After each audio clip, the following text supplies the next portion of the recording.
God, what is it good for? Or absolutely nothing. Say it again. War. Whoa, whoa, whoa.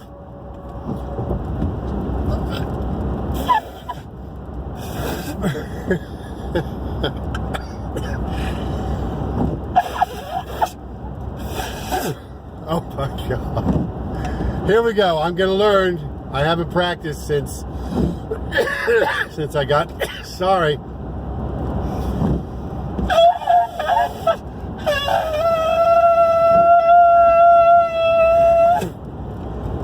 Welcome, hello, and welcome to the Good Info Cafe, where we meet each day for music, fun, hope, and big, serious, helpful concepts.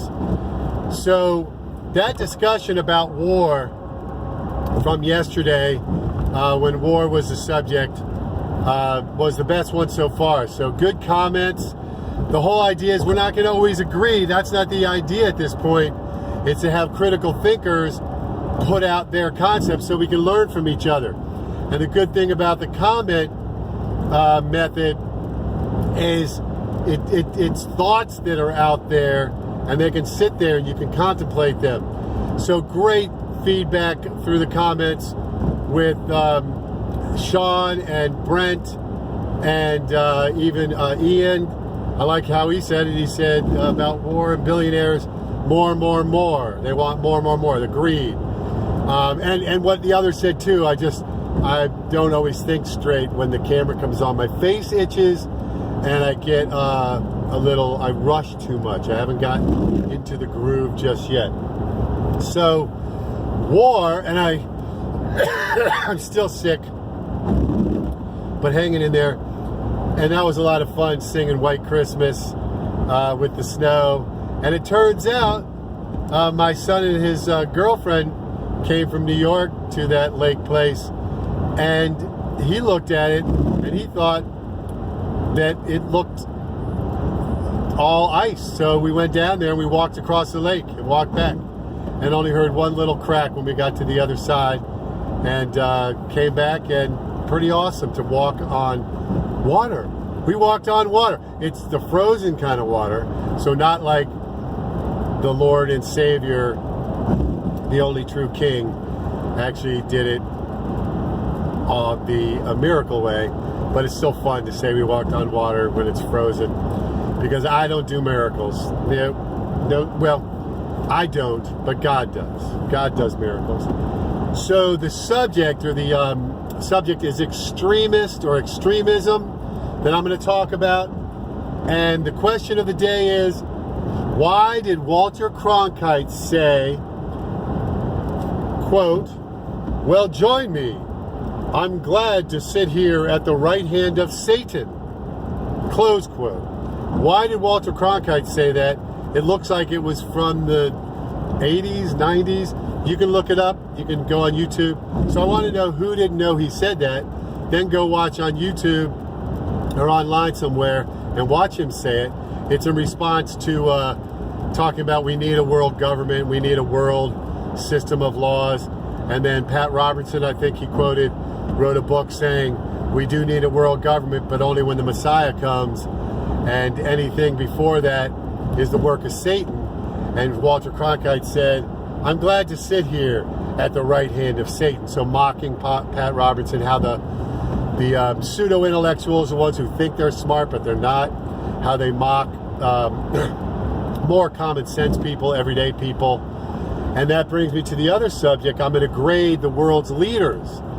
So the leadership of the world, we could say international bankers, the Vatican has a lot of, and then the intelligence community, multinational corporations, and about, 20 families that work within all those different groups.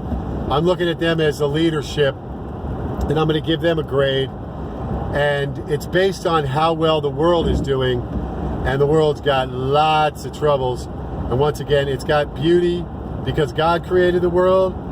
So as I was saying yesterday, where is God?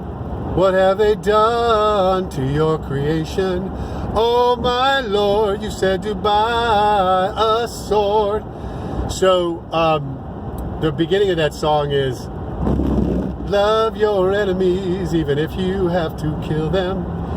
Ruling control freaks don't care a damn about you. So that leads into my grade is a D-, because not all of the world's leaders are bad. As a matter of fact, only 10% are pure evil. Only 10%. 10% of the world's leaders are at the saint level, and the other 70% goes from almost pure evil to almost saint-like, and the other 10% cannot be categorized. They don't know if they're coming or going. They're crazy, and it's a reminder that we cannot. We're people. We're humans. We cannot know everything and be able to categorize everybody. So that's a reminder for that 10%. But anyway, they get a D-. The world's leaders get a D-. They need to step up. The world is not doing well. There's so much death and destruction and unnecessary death of innocents. And love your enemies even if you have to kill them. The have to kill means to protect an innocent.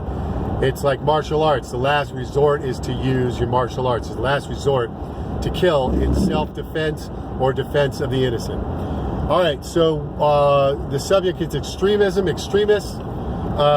Oh, I just scratched my face. I just scratched my face. Yes, I did. Yes, I did. Yes, I did. But anyway,